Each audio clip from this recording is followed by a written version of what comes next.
In this lecture, we are going to discuss convolution in preparation for building convolutional neural networks. Of course, given the name, it's pretty obvious that a convolutional neural network is a neural network with convolution. And so, in order to understand CNNs, we must first understand convolution.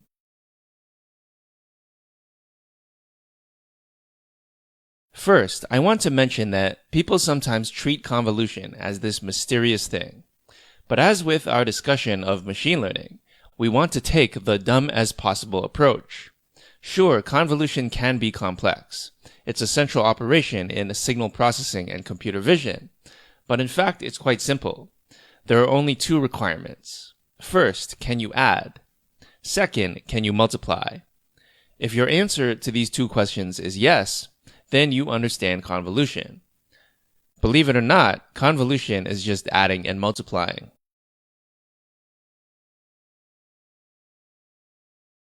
So let's start by not doing any math. Let's just look at convolution qualitatively. With convolution, there are three objects you want to pay attention to. First is the input image. Second, there's the filter. Note that another name for the filter is the kernel, so we're going to use those two terms interchangeably. Finally, there's the output image. The output image is what you get when you convolve the input image with the filter. In other words, if I perform the convolution operation on the input image and the filter, I get the output image. The mathematical symbol for convolution is a star or asterisk, not to be confused with the asterisk that we use in computer programming for multiplication. So if you're writing convolution in code, it will not be an asterisk because in code, we already use the asterisk for multiplication.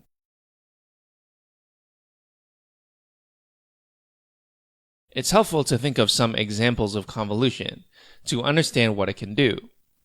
There are two examples I really like. The first example is blurring. So the input image is just the original image, and the output image is a blurred version of that image. You might recognize this operation from applications such as Photoshop.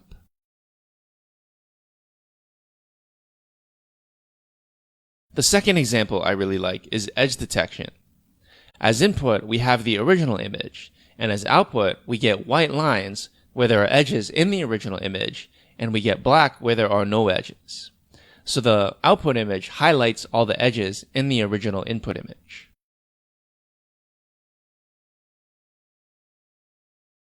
So that's your first lesson on how to view convolution. This perspective is that convolution is an image modifier. The input is the original image, and the output is a modified or transformed version of that image. In other words, you might think of this as a feature transformation on the input image. You know, that sounds curiously like what a neural network does. In any case, what makes blurring and edge detection actually work if they are both convolution? What makes one convolution different from another convolution? Well, the answer is the filter. When you use a Gaussian filter, this blurs the image. When you use an edge detection filter, you get edge detection. You can think of that as sharpening the image. Your next question might be, how do we find or design these filters in the first place? That's something we'll discuss later in this section, but the answer, as you might have come to expect, is just another dumb as possible approach.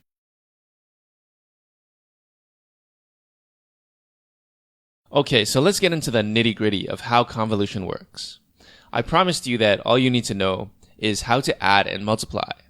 Let's see if that's true. We're going to use very tiny images for this example, although in reality, the actual images we work with will be much bigger. This is just so we can feasibly do these calculations by hand. So let's start with an image 0, 10, 10, 0, 20, 30, 30, 20, 10, 20, 20, 10, and 0, 5, 5, 0. And we also have the filter 1, 0, 0, 2. So how do we convolve this image with this filter?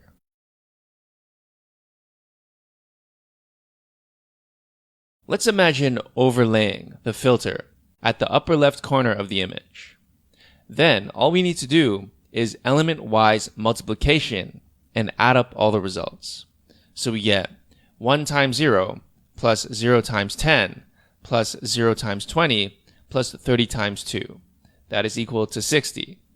This gives us our first output in the output image. And as promised, all you needed to do was multiply and add.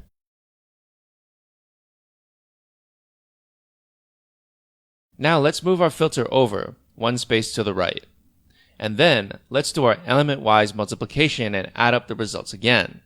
So we get 1 times 10 plus 0 times 10 plus 0 times 30 plus 2 times 30. That's 70. This gives us our second output, which goes to the right of the first output.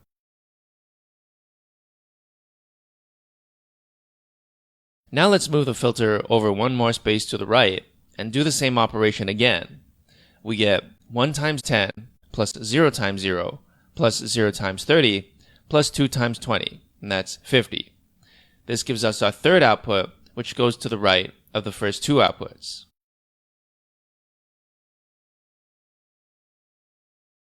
Now you realize that there's no more space to move our filter to the right anymore. So let's instead zigzag back to the left, but go down one row. And then let's repeat our calculation. We get 1 times 20 plus 0 times 30 plus 0 times 10 plus 2 times 20. That's equal to 60. This gives us our first output in the second row. So you can see that the output location corresponds to where we've placed the filter along the original image.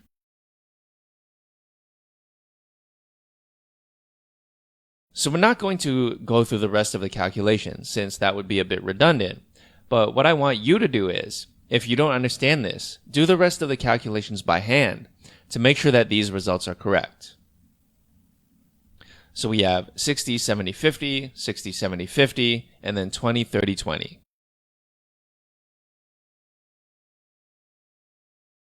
One helpful exercise to get a better idea of how convolution works is to write pseudocode and even real code to implement the algorithm we just described. This will help us uncover a few hidden details you may have not considered. Just by starting the code, you realize one thing you need to take care of, which is, what size should I initialize the output array as? If you recall in our example, the input image had length 4, while the kernel had length 2. The output had length 3. So what's the pattern? I claim that if you have an array of length n and a filter of length k, then there are n minus k plus 1 distinct possible positions you can put the filter into. You might want to draw this on paper if you don't see right away why this is true.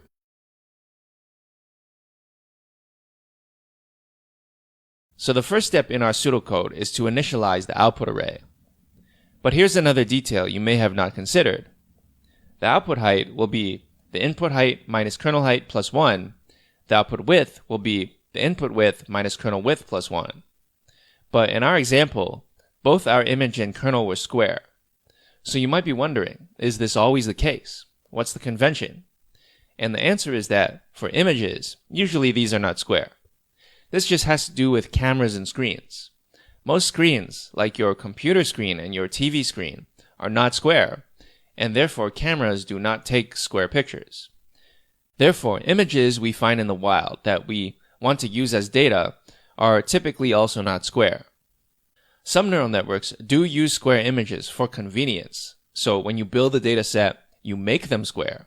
And one example of this is MNIST, which we've already seen. On the other hand, kernels are almost always square by convention.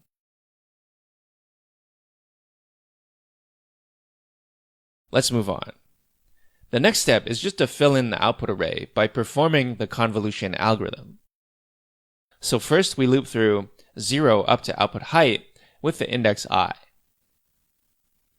Inside that, we loop through 0 up to output width with the index j. So the pair ij will always index our output. Then we loop through each position of the kernel. So we have ii going from 0 up to kernel height, and we have jj going from 0 up to kernel width. Finally, inside all these loops, we have our main calculation, which as promised is just multiplication and addition. We multiply the input image at position I plus ii, j plus jj, by the kernel at position ii, jj, and we add this result to the output image at ij. Now it's okay to accumulate using plus equals because we initialize the output image to be all zeros. As an exercise, you might want to try and put this into code so that you can confirm that it works and returns the expected result.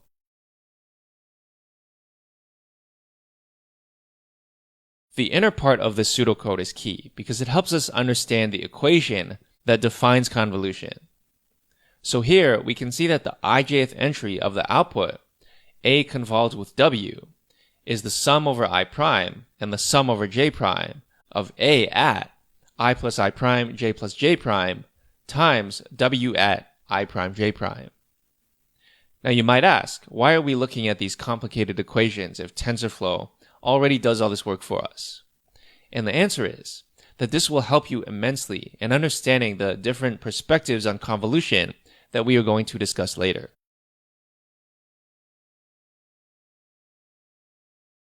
Moreover, if you're a curious person and you go on Wikipedia to read about convolution, you'll see something very similar to this. In this example, you can think of x as the filter, y as the input image, and z as the output image.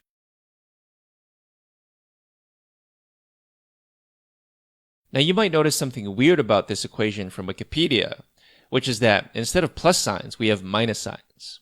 Why is that? Is the lazy programmer wrong? And the answer is, in fact, all of deep learning is wrong.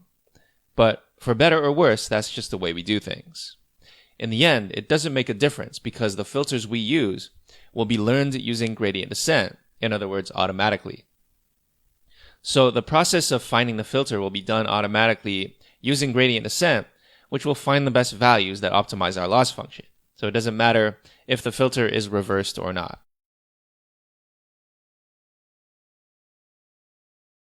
In fact, if you use a library like SciPy, you'll notice that it already has a function called convolve2d.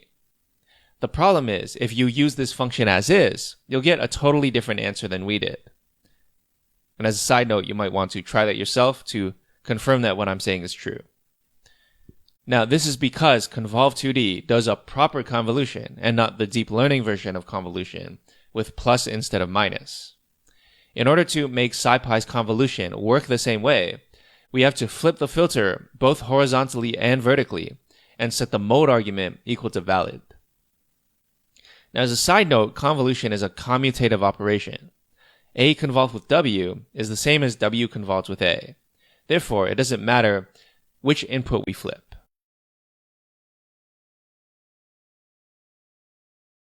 In fact, what we are doing in deep learning is actually known as the cross-correlation. I actually think this is a much more helpful and descriptive name compared to convolution. Convolution in and of itself probably doesn't mean much to you, but the word correlation does. You probably think of the word correlated as sameness. So if I say x and y are correlated, that means to you that there's some degree of similarity between x and y. Therefore, you might think of CNNs as a correlation neural network rather than a convolutional neural network. The only difference between correlation and convolution is that convolution reverses the orientation of the filter, whereas correlation does not.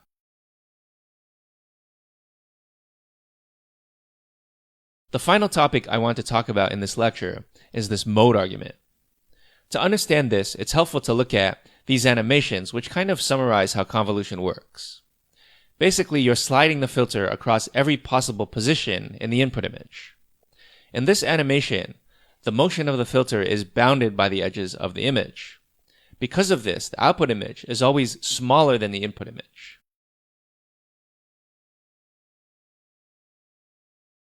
But you might wonder, what if I want the output image to be the same size as the input image? In this case, what you can do is add padding. This is equivalent to adding a virtual array of zeros around the input image, so that the filter can extend out to those values. The reason I say it's virtual is because you wouldn't really want to allocate this space in code. There's no reason to, since you already know that anything multiplied by 0 is still 0. So in other words, to quote-unquote add padding, you can just pretend there are zeros surrounding the input image. As many zeros as you need to ensure that the output size is equal to the input size.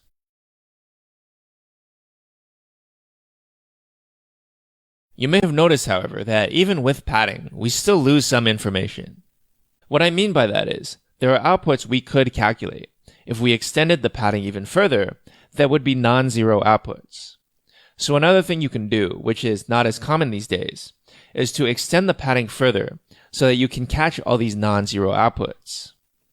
This results in an output size of n plus k minus 1 if your input image has length n and your filter has length k. Again, you should draw this out on paper if you're not convinced this is true.